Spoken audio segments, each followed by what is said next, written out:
Before Israel had tribes, before the law was given on Sinai, before the word Jew was ever spoken, there was Abraham, a solitary man standing at the crossroads of ancient history and divine destiny. Revered by millions today, his name has become synonymous with faith. But behind the reverence lies a deeper, more unsettling question, one that history, tradition, and even religion have yet to fully resolve. Who was he really? Was Abraham a Hebrew, defined by a lineage that crossed the flood and carried the memory of the God of Shem? Was he a Jew, even though the tribe of Judah and the religion of Judaism had not yet been born? Or was he a Chaldean, shaped by the grandeur of ancient Mesopotamia, immersed in the world of idols, ziggurats, and the moon god of Ur? The Bible gives us fragments, history offers context, tradition supplies names. But Abraham's identity cannot be confined to a label, not Hebrew, not Jew, not Chaldean alone. His story does not begin in clarity, it begins in complexity. It begins in a city shrouded in cultural mystery and spiritual contradiction. And from that complexity, God called a man to step away from the familiar, away from his family, his gods, and even his birthplace, and into a journey that would redefine him entirely. To understand Abraham is to look deeper than a title. It is to trace the path of a man whose footsteps crossed rivers and cultures, whose faith overturned ancestral religion, and whose obedience birthed a covenant that would reach across generations.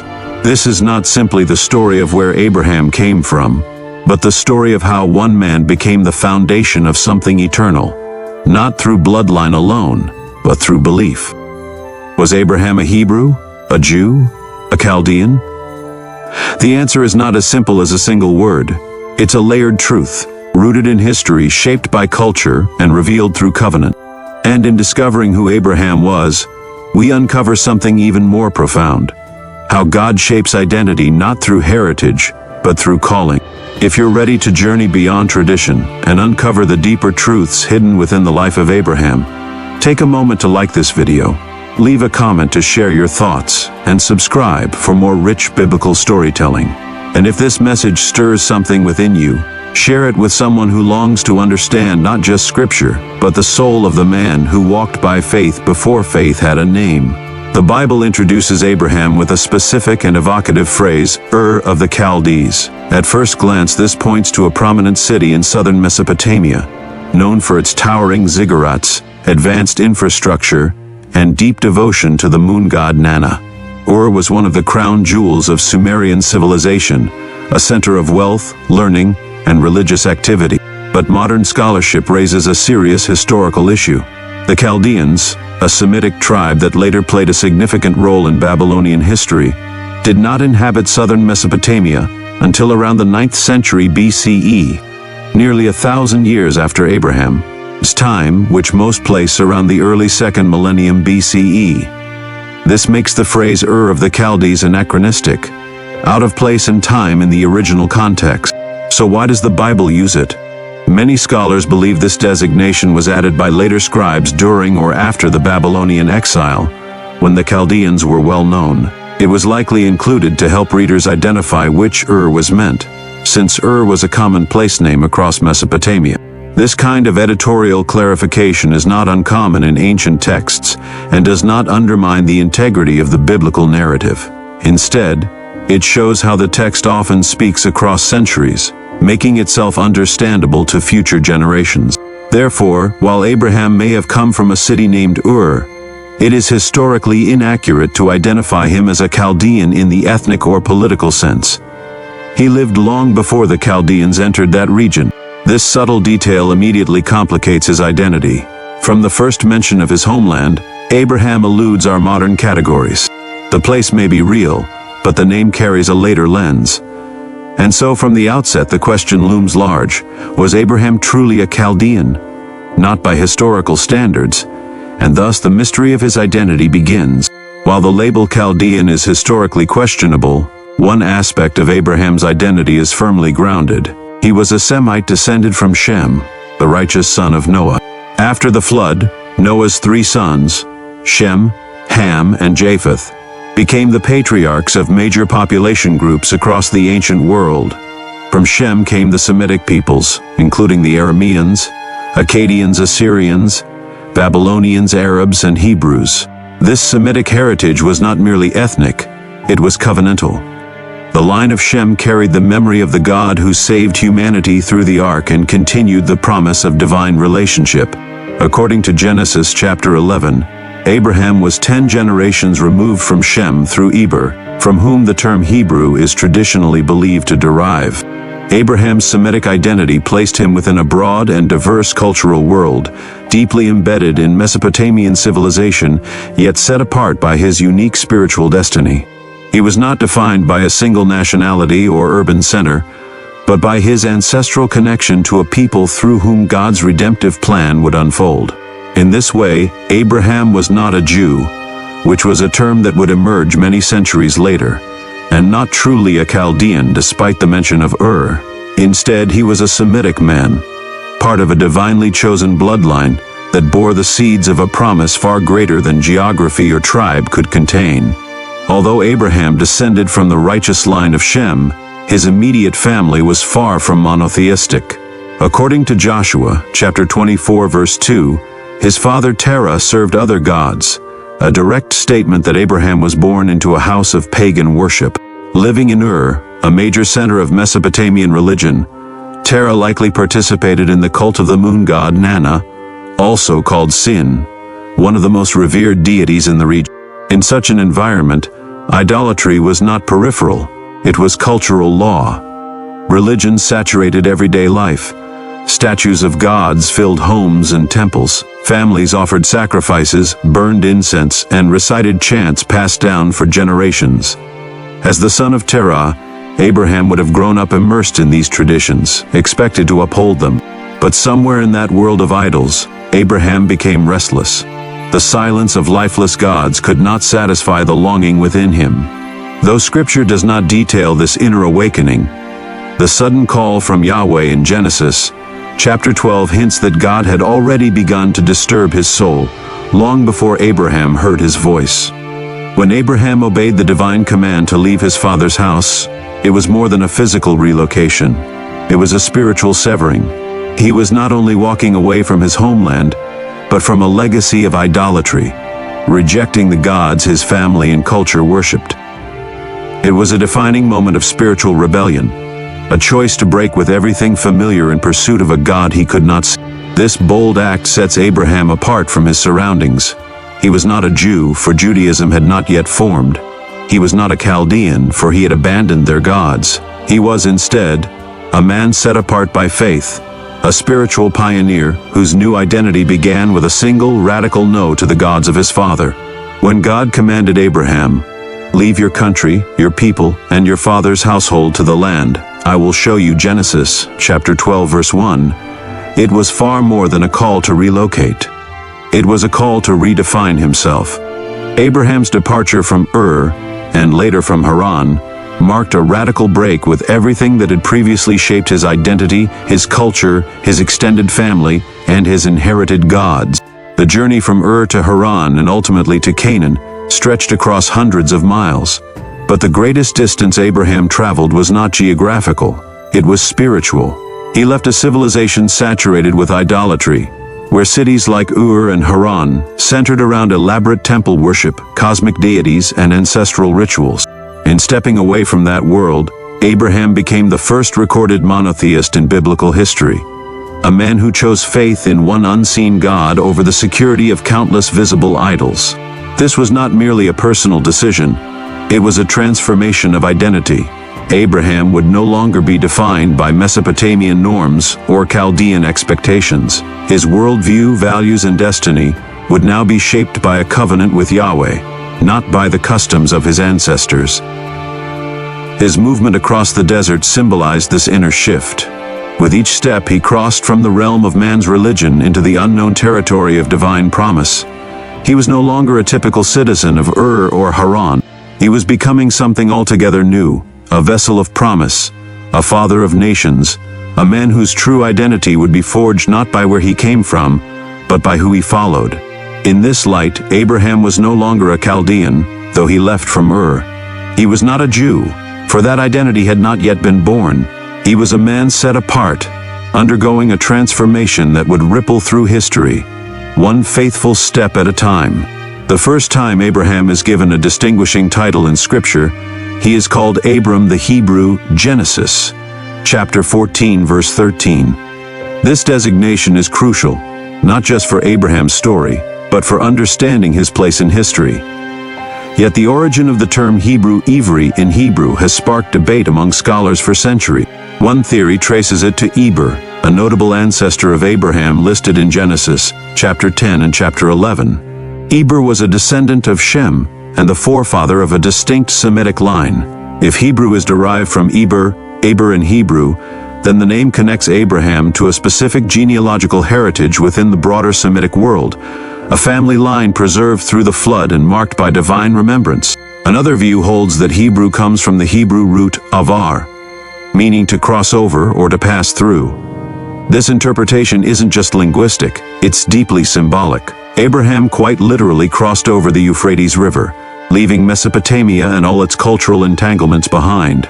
But more than geography, he crossed over from idolatry to worship, from the world of many gods to the call of the one true God, from the known into the unseen.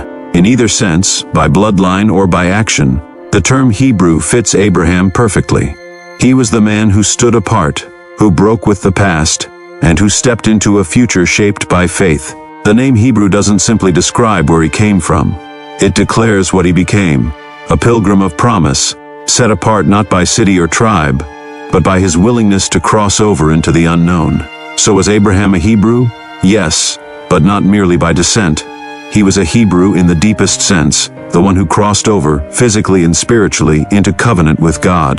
Though Abraham is honored as the founding patriarch of the Jewish people, it is historically and biblically inaccurate to call him a Jew. The term Jew, Yehudi, in Hebrew, comes from Judah, one of Abraham's great-grandsons, and the fourth son of Jacob.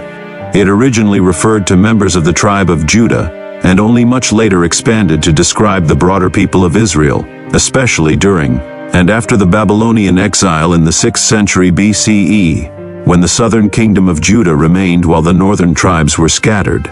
During Abraham's time, there were no Israelites, no tribes, no nation called Judah, and certainly no Judaism as a religion.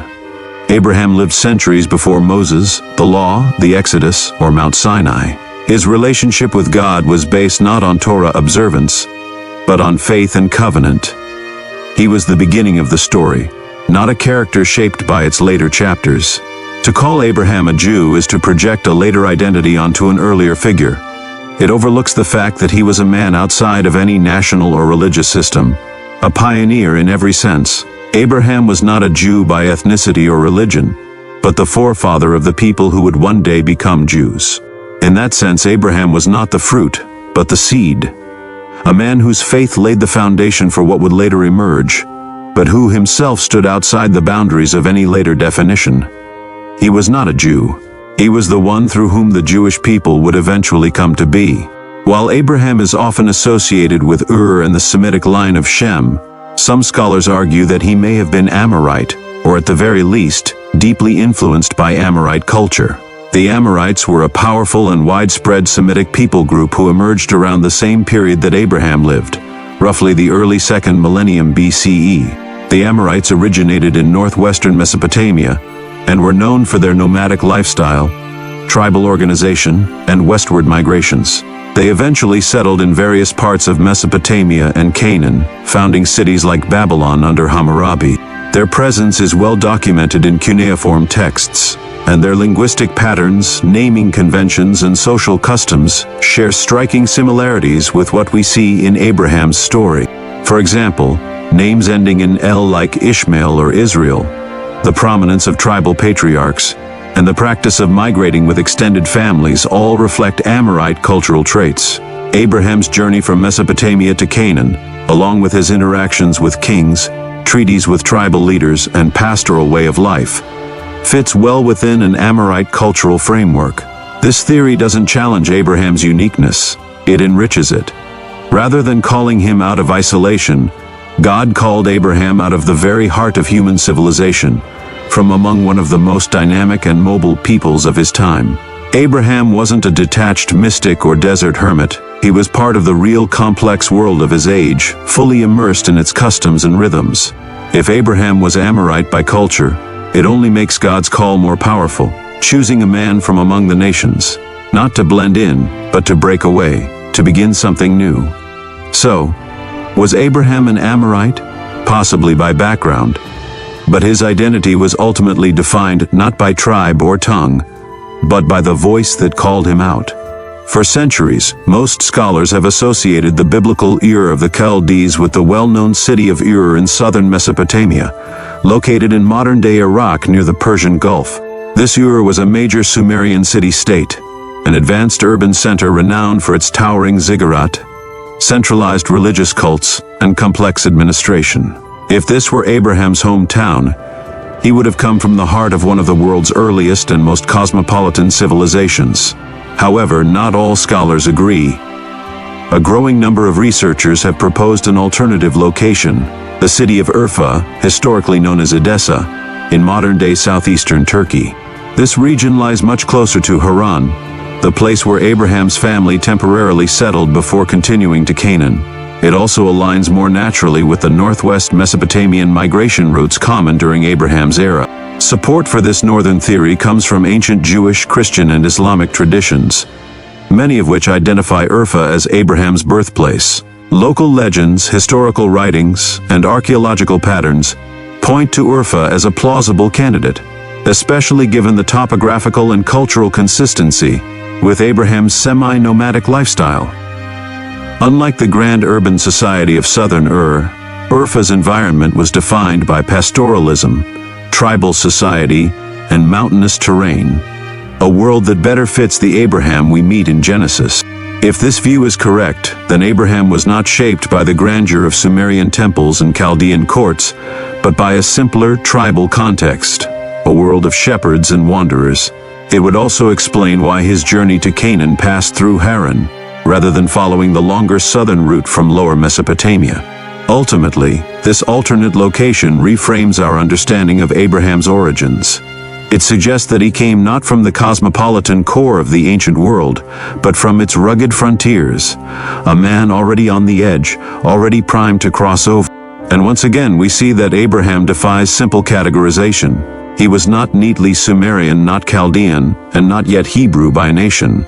His identity was already being shaped by a journey, geographical and spiritual, that would redefine him entirely. When we trace Abraham's origins, what emerges is not a man defined by one nation or culture, but a figure whose identity was layered, nuanced, and profoundly multicultural. He does not fit neatly into the categories we often try to assign. Instead, his life reveals a man shaped by many influences, yet ultimately claimed by none. Abraham was Semitic by blood, a descendant of Shem, and part of the great Semitic family that produced the Hebrews, Arameans, Assyrians, and other peoples of the ancient Near East. His genealogical roots placed him in the post-flood line that carried the memory of the true God, yet his cultural environment was far from monotheistic. He may have been Amorite by social context, sharing in their tribal customs, names, and migratory patterns. The Amorites were dominant during his lifetime, and their ways may have influenced his early experiences as a tribal patriarch and semi-nomadic herdsman. He was raised in a Chaldean region, according to the biblical reference to Ur of the Chaldees, though, historically, he could not have been ethnically Chaldean, since the Chaldeans arrived in that area centuries later. Whether he lived in southern Ur or northern Urfa, his world was deeply embedded in the Mesopotamian religious and cultural landscape. And yet, Scripture identifies him with a title that transcends all these layers. Abram the Hebrew, whether derived from his ancestor Eber or from the root meaning to cross over, the name Hebrew speaks not only to lineage, but to destiny. He was the one who stepped beyond his birthplace, his religion, his traditions, and his identity to follow the unseen God. Abraham's story is not about a man who perfectly represents one culture, but a man called out of many cultures to become something entirely new. He was a bridge between civilizations, between East and West, old and new, pagan and covenantal. His identity was not inherited from one tradition, but forged through obedience to a divine voice. He was not fully Chaldean, not yet Jewish, and more than just Hebrew by blood. He was a man of many worlds, chosen to birth a people who would one day be set apart. In this complexity lies the beauty of his story, a multicultural man transformed by a singular call. When all the genealogies are traced and all the cultural ties considered, Abraham's truest identity cannot be confined to lineage, geography, or ethnicity. It was not his descent from Shem, his association with Ur, or even his title as the Hebrew that defined him. It was the moment when God called his name.